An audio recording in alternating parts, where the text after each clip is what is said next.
keluarga yang terkasih, salam damai Kristus. Selamat berjumpa kembali dalam renungan kita hari ini, Sabtu, tanggal 10 Oktober 2020, pekan biasa ke-27. Injil hari ini diambil dari Injil Lukas bab 11 ayat 27 sampai 28. Siapa yang berbahagia?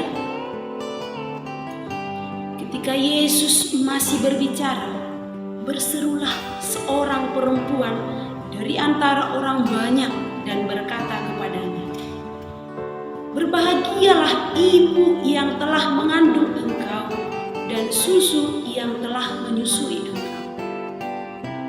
Tetapi ia berkata, "Yang berbahagia ialah mereka yang mendengarkan firman Allah dan yang memeliharanya." Demikianlah Injil Tuhan. Terpujilah Kristus.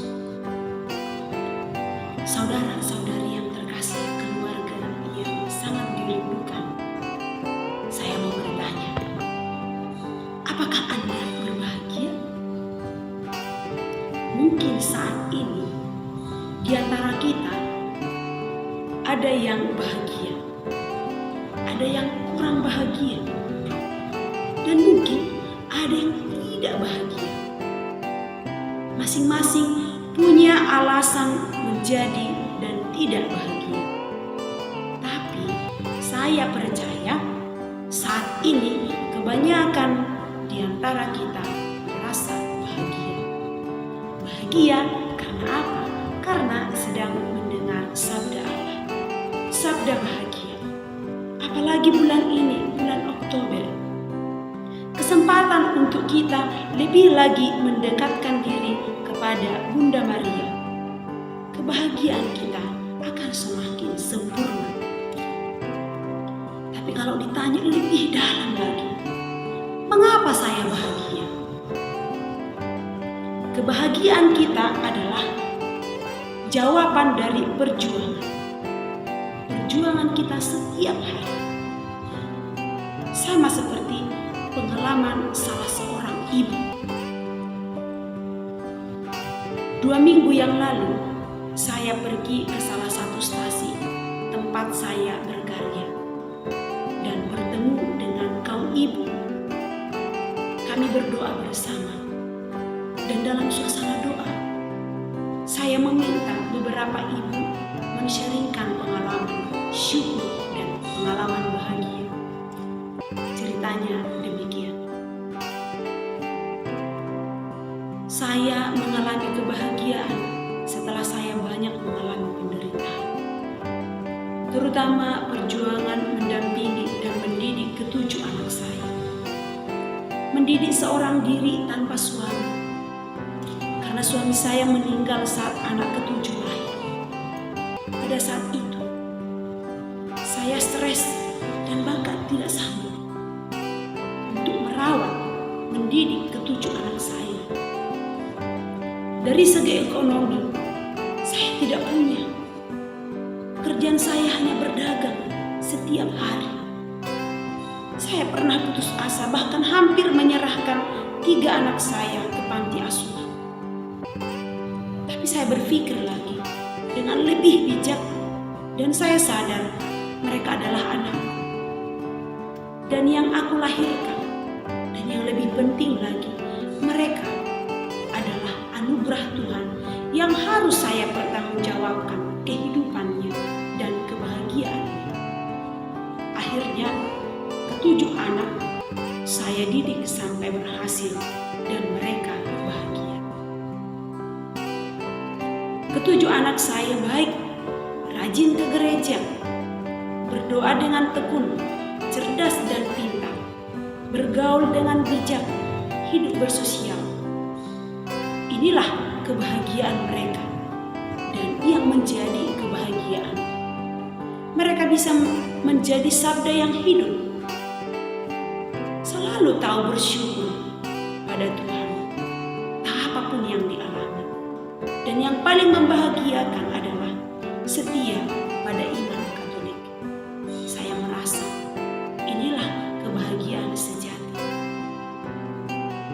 Keluarga yang terkasih, pengalaman si ibu ini mungkin mirip dengan pengalaman kita. Ibu tadi sungguh bahagia setelah melewati pengalaman menantang dalam mendidik 7 anaknya.